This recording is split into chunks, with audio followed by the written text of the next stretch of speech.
It's all in God's plan. Isn't that brilliant? The roots, leaves, flowers all exist for one reason: to bear fruit. And guess what's in the fruit? More seed. So the purpose of a tree, it has many purposes, but the most important purpose is to bear fruit. And if I bear fruit, then I have more seed. Now, that's very similar to people, isn't it? I want to show you what the word fruit is in Hebrew. This is so fascinating and why I love this language. Every letter in Hebrew has a picture that goes with it. Okay? The picture for the P, the word for Hebrew is pareh. That's where we get the word puree. It's a Hebrew word. That's where we get the root word for parent. PR words in Hebrew.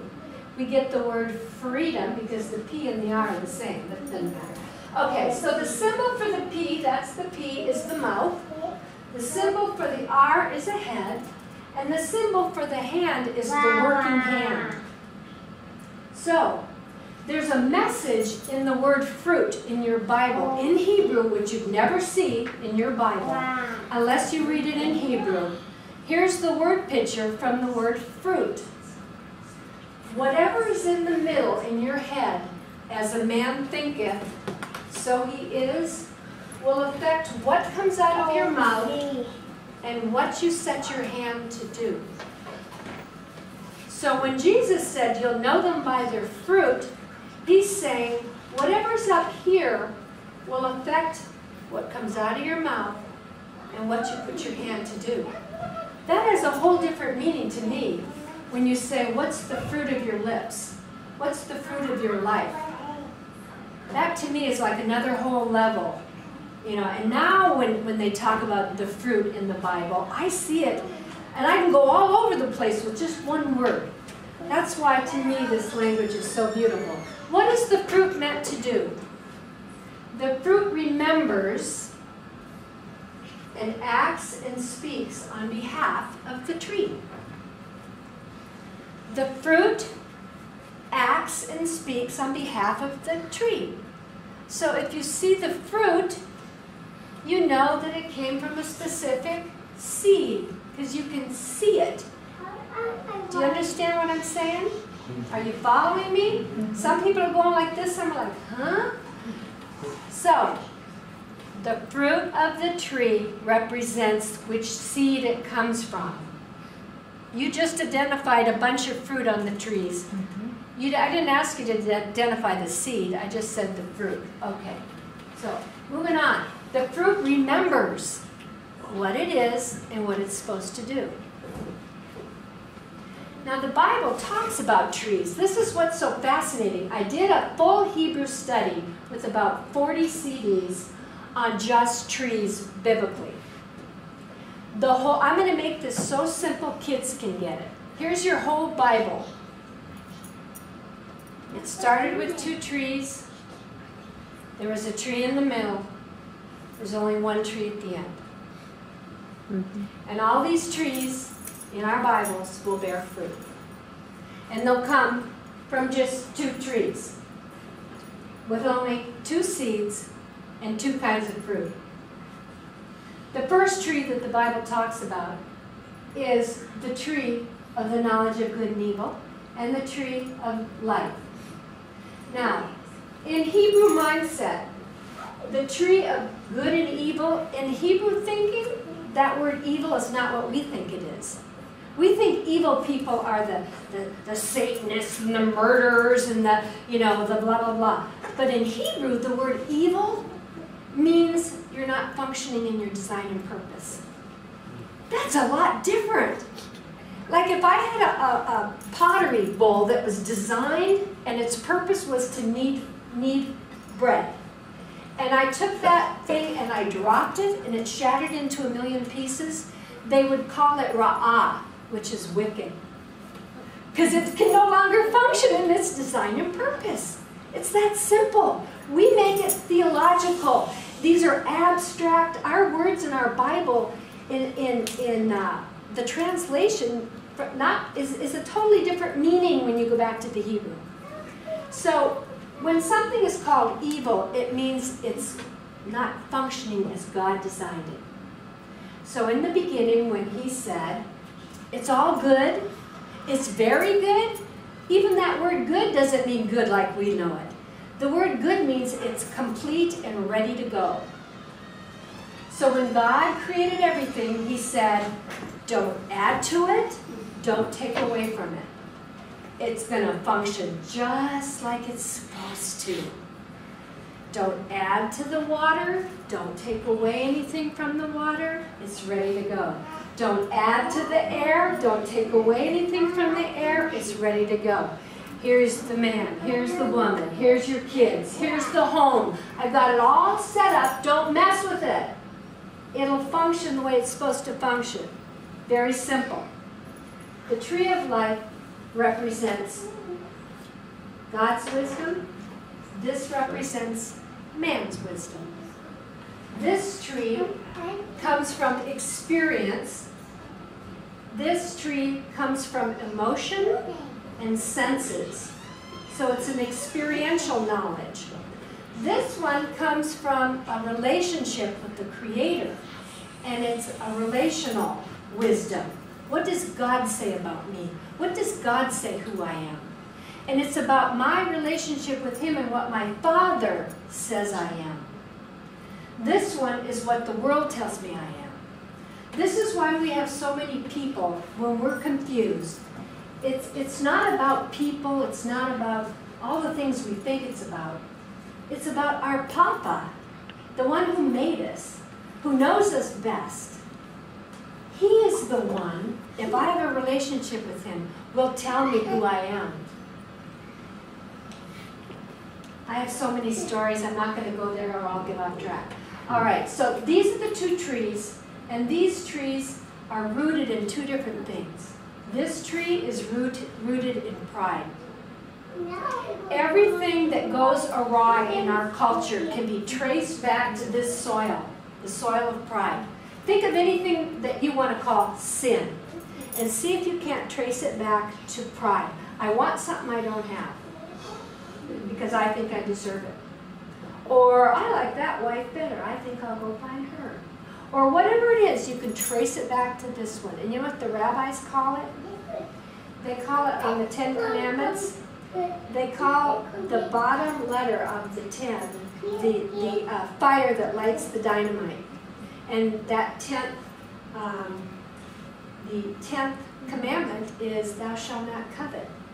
And once you light the coveting, the pride, it lights the rest of the firecracker, and it's all gone. Isn't that incredible? It's like, oh my gosh, I get it. You light the covenant at the bottom of the firecracker, and it affects all the rest of them. So, coveting, pride, I want my own way. What do your kids say for the very first word? Mine. Mine. Or, no. You don't have to teach them that. They're born that way. This one's rooted in love. This one's rooted in godly love that says, I love you no matter what. I love you no matter what you look like, what you think, what you say to me. I love you unconditionally. You can't ever make me go away. Could you ever hate Brady because he doesn't obey you? Never. He could do anything and you would still love him. That's the God's love, God's wisdom. Okay, let's move on. So, here's what happened in the garden when it went awry. Genesis 3 says, and I will put enmity or conflict and tension between you and the woman. You meaning the accuser of the adversary, the devil, the bad guy, you can call him whatever you want. Between your seed and her seed. The he, Messiah, will crush your head to the serpent, and the serpent will strike his heel. And the heel in Hebrew means to come after. On the heel of something means it's coming after you. So the serpent will strike your heel. It's a Hebrew idiom, meaning he's going to be after the other seed. Because he hates the other seed. He hates it. And he's going to strike the heel. We think literal heel, but it's an idiom. He's coming after you. That's what's really happening in today's world. So we're living between two trees, two seeds. One is godly and righteous, and one is ungodly and unrighteous. And they both bear fruit. So, the tree of knowledge and good and evil is the seed of the serpent.